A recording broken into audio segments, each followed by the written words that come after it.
Les artistes musiciens et les spécialistes sont formels. Au Cameroun, faire de la musique est un métier, même si toutes les conditions pour réussir une carrière musicale ne sont pas réunies, en raison d'une industrie camerounaise musicale en construction. Premier accusé, la piraterie que tout le monde pointe du doigt comme étant le premier responsable du malaise que vivent les artistes aujourd'hui. Dans l'enquête à suivre, nous sommes allés au-delà pour voir quels sont les autres facteurs qui contribuent à la décadence de la musique camerounaise. Carrière musicale, au-delà de la piraterie, les sources de la décadence, c'est le titre de l'enquête que signent dans cette édition de Carrière Arafat Ekunga, Guy Hervé Fongan et Albert Lodou-Yondo.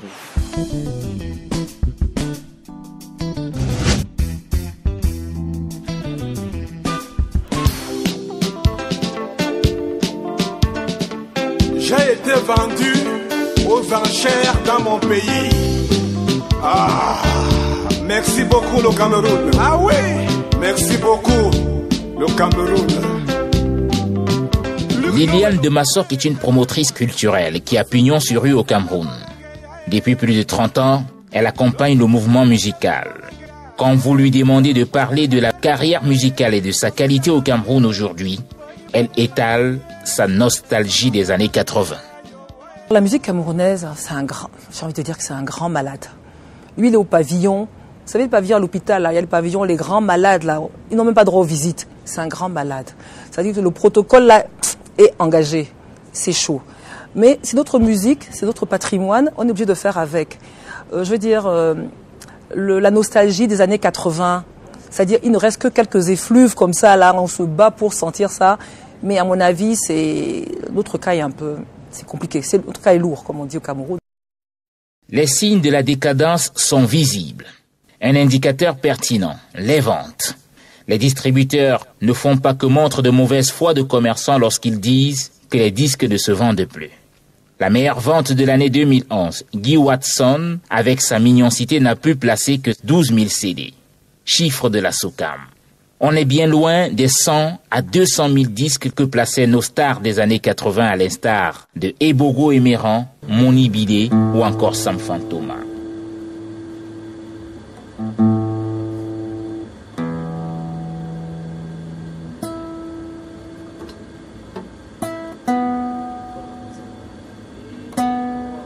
Sam Fantoma, justement, a rapidement viré à l'ombre des artistes en créant son studio d'enregistrement. De là, il observe que l'une des sources principales de la décadence, c'est bien la non-qualité. Les artistes arrivent, ils sont pressés. Ils veulent absolument sortir leur album, même si le chant n'est pas bon. Ils estiment qu'on a primé des gens au Cameroun qui chantaient faux. Eux aussi peuvent avoir cette chance. Vous voyez que c'est pour la télévision qu'on sert la musique, ce n'est plus pour la musique.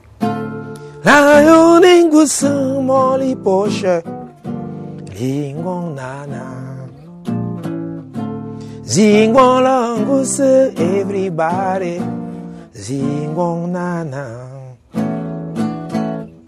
Zingong tobirong si okwa nana, Zimma fingon lali resongwe.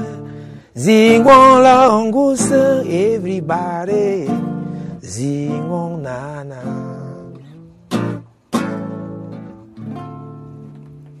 C'est un métier.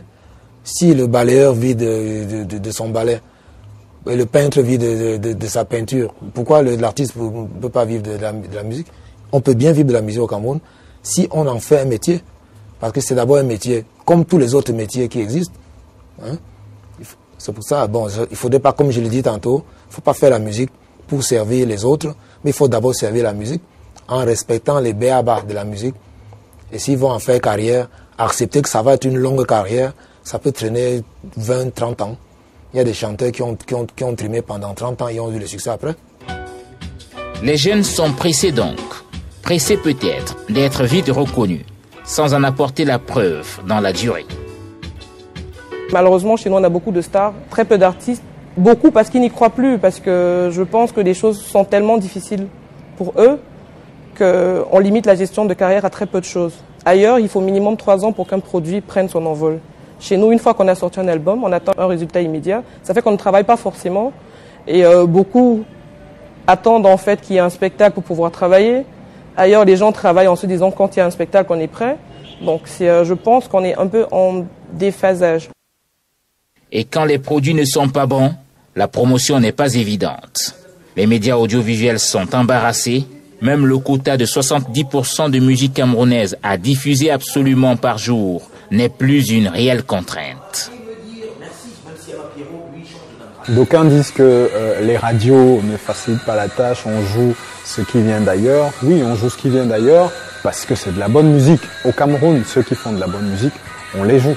Ça, c'est donc on accorde une très grosse place à la musique camerounaise. Nous sommes au Cameroun, nous sommes obligés donc de contextualiser. Derrière, l'organisation des spectacles est une gageure. Ici, le principal problème est celui des infrastructures.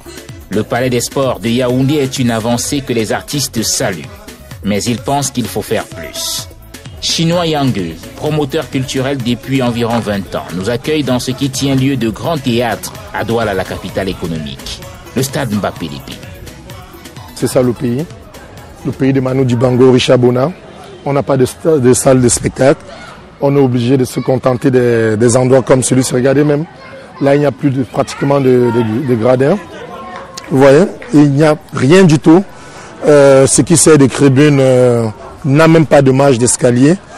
Donc vous pouvez imaginer tout cela avec les interférences des PTT.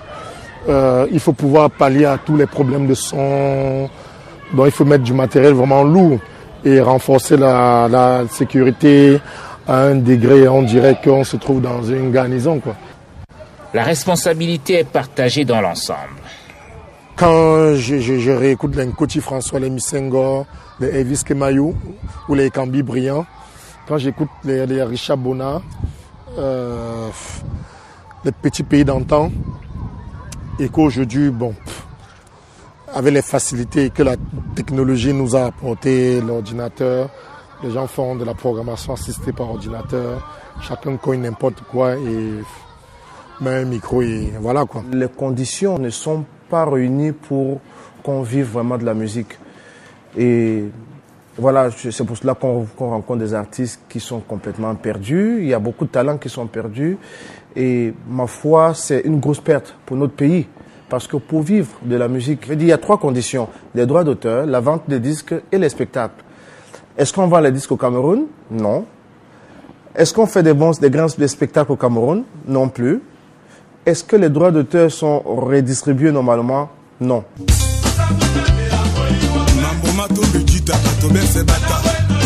Big Bendy, un artiste philosophe, évoque assez bien la gangrène piraterie. Il laisse transparaître la question de la gestion du droit d'auteur. Mais comme on le voit, au-delà de la piraterie, il y a d'autres sources du problème qui ne sont pas négligeables. Du coup, tout le monde demande qu'on se penche sur le grand malade musique camerounaise pour qu'elle puisse nourrir son homme. Quand c'est bien investi ailleurs, ça marche partout, ça marche dans le monde entier et même au Cameroun. C'est pour cela qu'on a été finalement envahi par la musique d'ailleurs. Parce que quand on regarde les vidéos faites ailleurs, quand on regarde la qualité de promotion qui est faite ailleurs, tout de suite les gens sont emballés et parfois on se dit on consomme de la musique étrangère mais il y a quelque chose qui ne va pas. C'est à ce niveau que ça cloche. Il faut les états généraux de la musique camerounaise. Il faut vraiment les états généraux. Là, toutes les parties prenantes vont se réunir tout autour d'une table. Producteurs, managers, arrangeurs de son, ingénieurs de studio, promoteurs culturels, l'État également. Et on va sortir de là avec un projet fiable.